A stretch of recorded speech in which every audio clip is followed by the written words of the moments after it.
All right, let's do this. Time for a deep dive into World Cup 2024 in Spain. And we're going deep, right? Not just scores and highlights. We're talking about what made this tournament stand out, what really got people talking, like that document packed with online buzz, all that chatter under hashtag World Cup 2024. That seems like the perfect place to start, right? Yeah. What I found really interesting is how this World Cup was something else, Like, it went beyond just another sporting event. It was more like a cultural phenomenon, global reach, the whole 9 yards. Oh, for sure. Everyone was glued to their screens, it felt like. So how did it grab everyone's attention like that? Both on and off the field, I mean. Well, the World Cup has always had this way of transcending sport. I mean, it's been happening for years. It just becomes this global cultural phenomenon. Okay, so more than just a game. Got it. Any particular examples come to mind? Oh, tons. Think back to Morocco's run in 2022. Total surprise. Nobody saw that coming, and it captivated audiences everywhere. It's that unpredictability. That's what keeps people on the edge of their seats. Yeah, that was wild. And this time around, Spain hosting, I bet that added a whole other level of excitement. Oh, absolutely. Can you imagine that opening ceremony? It's Santiago Bernabeu Stadium in Madrid. Must have been electric. Electric. And the whole thing blew up online. Everyone was using hashtag World Cup 2024. You know what really stood out to me, though? Spain's focus on all that sustainability stuff. Solar-powered stadiums, eco-friendly transportation, all of that. Was that all for show, you think, or did it actually make a difference? Some might call it a PR stunt. Sure. But they did get a lot of genuine praise online, a lot of positive buzz. It speaks to something bigger, this global shift towards sustainability and setting an example for these massive events. I can see why that resonated with people. Okay, so we've got sustainable stadiums, a massive opening ceremony, but what about the actual matches? Anything surprising go down in the group stages? Oh, absolutely. Group E, the group of death, that was a nail-biter for sure. Yeah. Brazil, Germany, Nigeria, South Korea, all heavy hitters. Every match was unpredictable. You just didn't know who was going to come out on top. Wow, that's pressure. So not just about which teams would advance, but also who would step up as individuals, right? Precisely. Mbappe, Haaland, Vinicius Jr., they were all phenomenal. Everyone was buzzing about them, fueling all sorts of speculation about the Ballon d'Or, of course. Yeah, the debates. So any new faces that really made a name for themselves. You bet. Spain's Alejandro Garnacho, for one, and England's Jude Bellingham. Both young players really rose to the occasion, a lot of buzz around them under hashtag World Cup 2024. It's always exciting to see those fresh talents emerge on such a big stage. But what about the underdog stories? Anything like Morocco's run from 2022? Oh, yeah, plenty. Japan pulling off that shock win against Argentina, that was huge. It wasn't about star power. They outmaneuvered them, exploited weaknesses. People were immediately wondering if they could go all the way. That's what I love about the World Cup. You just never know. Any other teams defying expectations? Senegal, the reigning African champs, kept that momentum going, just dominated their group. They really showed the world that heart and resilience can be just as powerful as having those big names on your team. For sure. It's that collective spirit that really shines through. So how about the fan experience? How did all that tech and social media stuff change the way people watch the World Cup? Oh, that's a great question. Social media, especially hashtag World Cup 2024, became like the central nervous system of the whole tournament. Fans were connected in real time, reactions, debates, the whole shebang. Yeah, it was everywhere. Any particularly interesting uses of hashtag World Cup 2024? Beyond just cheering, I mean. Oh, people were going all out. Yeah. Live updates, memes, dissecting every play, even creating fantasy leagues, sharing predictions. It was like this giant online watch party. So it brought people together, even if they weren't physically in the same place. And it's more than just the game itself, right? People expressing their national pride, their cultural heritage, connecting with other fans all over the world. Absolutely. This kind of virtual stadium atmosphere reaching far beyond any physical location.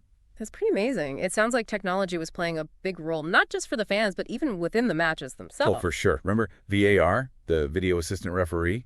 Well, they rolled out VAR 2.0, faster decisions, more accurate calls, the whole package. Less waiting around, more action. Got to be good for everyone, both the players and the fans. Any other cool tech you noticed in the stadiums? You bet. Some stadiums had augmented reality experiences. You could use your phone, access real-time stats, player info, even virtual replays. Just added another dimension to watching the game live. Wow, sounds like a tech revolution. But did we still get those classic rivalries that make the World Cup so thrilling? Even with all the new tech, I mean. Oh, absolutely. Some of those classic matchups were reignited, just fueled the excitement on long and off. Like what? Give me the highlights. Well, you had Argentina and Brazil. That draw was intense. Messi versus Neymar, a clash of titans. Classic. Any other matches that really got people talking? England beating Germany, a historic rivalry, always a big one. And then France, with Mbappe scoring 2 goals, taking down Italy. It's those historical rivalries, all the emotion from past encounters. It just adds so much weight to these matches. You can just feel the history, right? So much drama. You know, another thing I loved about this World Cup was the focus on women's football. It felt like a real step forward. What are your thoughts on that? Totally agree. It was fantastic to see Spain's Women's World Cup champions playing that exhibition match alongside the men's team.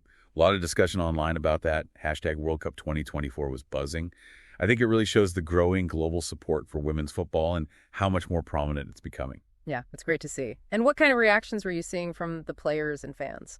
A lot of the women players expressed how much they appreciated the platform, the visibility, and the fans, both men and women, were overwhelmingly supportive online. It was all about celebrating skill and athleticism, and it sparked some important conversations about gender equality in the sport. Hopefully this is just the beginning. I hope so, too. It's bigger than just the game itself, isn't it? It's about what it represents. Now, an event like this, on such a huge scale, it has to have a major impact, not just on the fans, but also on the host country. What were some of the economic and social impacts of having the World Cup in Spain? Oh, the impact was huge. Tourism boomed, especially in cities like Barcelona and Seville. All those visitors brought in a lot of revenue and created a bunch of temporary jobs, too. So a boost for the economy. But did it also have a social impact? Did it really bring people together? Absolutely. Beyond the economics, there was this sense of global unity, this diplomatic engagement.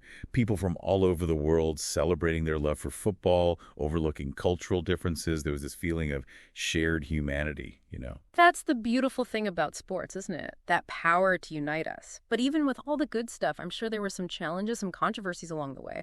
What were some of the hurdles they had to deal with during the tournament? Of course, there are always going to be challenges. The ticket prices, for example, were a major concern for some fans. A lot of people felt like they were priced out of the experience, sparking debate about making it more accessible for everyone in the future. It's a shame when passionate fans can't be there in person. Were there any other issues that stood out? Well, even with VAR 2.0, some of those refereeing decisions still caused controversy, fueled a lot of passionate debate online. Ensuring fairness and consistency in officiating, that remains a challenge. And of course, with an event this big, security was a top priority. They had to implement some pretty robust measures to keep everyone safe. For sure. Those are things future hosts need to keep in mind. But enough about the challenges. Let's get back to the excitement. The knockout stages, that's where things really get intense. What are you most looking forward to? Oh man, those knockout stage matchups are going to be epic. Brazil going up against Japan, Neymar versus that Japanese defense, that's going to be something else. And then you've got France and England, those European giants going head-to-head, Mbappe leading the charge. That's going to be explosive. I can't wait to see who comes out on top in those matches. Each team has proven themselves. It's anyone's game at this point. What about Spain? Think they can use that home advantage to reach the final? It's got a tough one against Senegal, the reigning African champions. 2 completely different styles of play. Spain with their possession game and Senegal with their dynamic physical approach. It's going to be a fascinating battle of tactics. I can already picture the passion and intensity from both sides. It's going to be unforgettable. What's really striking is how this World Cup has become so much more than just the matches themselves. It's everywhere. The art, the music, the fashion, it's all been influenced by this event. You've hit the nail on the head. The ripple effects, culturally speaking, have been huge. Take the fan art, for example. So much creativity, people expressing their passion through illustrations, paintings, digital art. It's amazing how inspiring this tournament has been. It's amazing to see how art can bring people together, regardless of language or background. The World Cup has really sparked something special in that regard. And what about the music? Didn't Spain have those amazing fan zones where music played a big role in the atmosphere? Those fan zones were like giant parties. Local artists, DJs, all bringing the energy, celebrating football and Spanish culture together. Music has this way of amplifying the emotions, creating memories that last. It's a powerful force for sure. It really sets the vibe, doesn't it? Speaking of vibes, you can't forget about the fashion. It feels like everyone wants to wear their team's colors to show their support. Oh, for sure. The World Cup is a fashion show in itself. A sea of jerseys and scarves, a visual representation of national pride. It's a beautiful thing to see, people from all walks of life united by this sport. It's about belonging, about sharing that identity. And of course, you can't talk about big events like this without mentioning the brands. They must be loving all the hype around the World Cup. Did you notice any clever marketing strategies they used?